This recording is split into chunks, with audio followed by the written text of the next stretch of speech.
सीमा और उसका पति कृष्णा मजदूरी का काम करते थे। कृष्णा को कुछ समय से मजदूरी का काम नहीं मिल रहा था।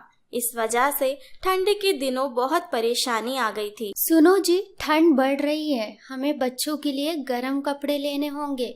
मोनू भी पूरी रात खांसता रहता है, पतला कंबल ओढ़ते हैं बच्चे, तभी से ठंड लग गई है। ये स्वेटर जो मैं लेके आया था वो पहना कर सुला दिया करो सीमा। वही तो पहना रखा था, रोजाना पहने हुए खेलता रहता है। बहुत गंदा था, मैंने धोकर डाला तो धूप ही नहीं निकली, अभी भी गीला है, इसलिए मैंने जो पुराना रखा फटा हुआ वही पहना रखा है। तुम कह रहे थे कि तुम्हें मजदूरी के काम से कुछ पैसे मिल जाएंगे, मैं सोच रही थी कि कुछ कपड़े खरीद लेते हैं। रोजाना ही जा रहा हूँ कि कोई काम मिल जाए, पर कुछ देर की मजदूरी से इतनी जल्दी पैसे जुटाना बहुत मुश्किल है। जो मिलेंगे उन्हीं पैसों से थोड़े दाल चावल और आटा खरीद लाऊंगा। कम से कम बच्चे तो भूखे नहीं रहेंगे। मुझे नहीं पता कि हम कपड़े कैसे खरीदेंगे। अगले दिन सीमा अपना स्वेटर अपने बच्चों को पहना देती है और एक पतली सी साड़ी पहनकर एक शॉल में लिपटी मजदूरी के काम के लिए चली जाती है। सीमा का नियम था कि मजदूरी पे जाने से पहले वो भगवान शिव के मंदिर में जरूर जाती थी। हे शिव शंकर, आप तो अंतर्यामी हो, मेरे दुखों को दूर करो प्रभु। अब और नहीं सहा जाता, मेरे बच्चे ठंड में ठिठुर जाते हैं। इतने पैसे नहीं कि मैं अपने बच्चों के लिए नए कपड़े खरीद सकूं। मैं कुछ नहीं समझ पा रही हूँ कि मैं क्या करूँ।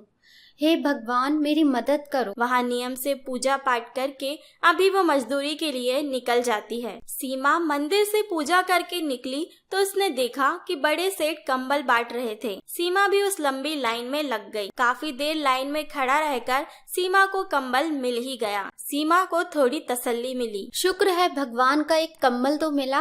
अब कम से कम बच्चों की ठंड तो कम हो जाएगी। बेटी, ये कंबल मुझे दे दो, मैं ठंड से कांप रहा हूँ। मैं एक पैर पर ज्यादा देर लाइन में खड़ा नहीं रह सका, इसीलिए मुझे कंबल नहीं मिल पाया। मेरे पास ओढ़ने के लिए कुछ भी नहीं है बेटी, ये कंबल मुझे दे दो।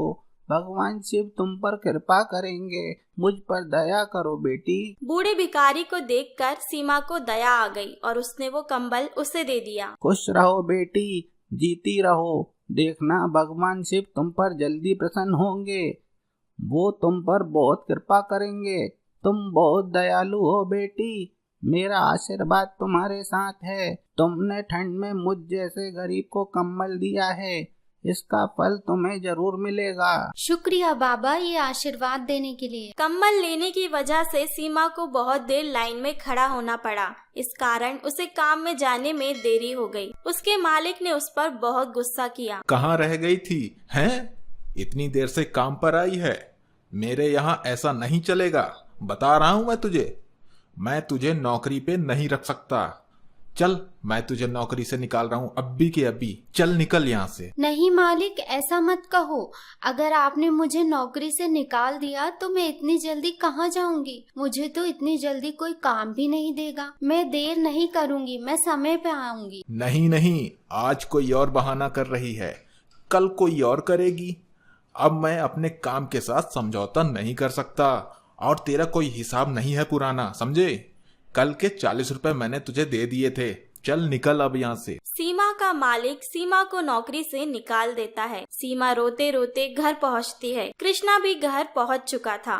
उस दिन उसे कोई भी काम नहीं मिला। एक कंबल मिला, वो भी इतनी देर लाइन में लगने के बाद, और वो भिखारी को दे दिया। उसके बाद देख, तेरी नौकरी भी चली गई। तू अगर देर से नहीं जाती तो आज तेरी भी नौकरी नहीं जाती। ना तेरे पास नौकरी है और ना ही मेरे पास। भगवान शिव ने तुझे भक्ति का क्या ही फल दिया। आज देख, हम भूखे सो रहे हैं। वो बूढ़े बाबा चल नहीं पाते थे, इसलिए मैंने वो कंबल उन्हें दे दिया। कोई बात नहीं, शायद वो उन्हीं की किस्मत का था। मुझे विश्वास है कि भगवान शिव हमारी मदद जरूर करेंगे। इतनी रात में कौन आया होगा? कृष्णा दरवाजा खोलता है। बाहर एक युवक खड़ा था और उसके सर पे एक गठरी थी। मैं कंबल बेचने के लिए निकला था, लेकिन रात बहुत हो गई है। मेरे पास खाना बनाने का सामान है जो मैं अपने साथ लेकर निकला था। मेरे पास आग जलाने की कोई व्यवस्था नहीं है। क्या मेरे पास जो सामान है इसका थोड़ा भोजन बनाकर दे सकते हो भाई? बड़ी मेहरबानी होगी। ठीक है, सीमा, क्या तुम ये सब बना दोगी? हाँ हाँ, बेचारा बहुत भूखा है, मदद करने में क्या जाता है। सीमा खाना बना देती है। खाना बनने के बाद उस युवक को परोसती है। आप लोग भी खाओ ना, मैं ये सब अकेले थोड़ी खा पाऊंगा। अभी तो आपने भी नहीं खाया होगा।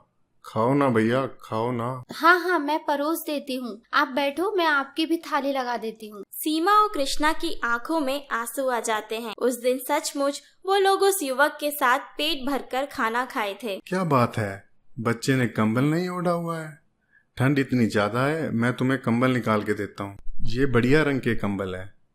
तुमने मेरे लिए इतना किया है तो इतना तो मैं भी कर सकता हूँ। एक काम करो, ये सारे कंबल मैं तुम्हें दे देता हूँ। मेरे पास तो घर पे बहुत कंबल है, वैसे भी मुझे घर ही जाना है।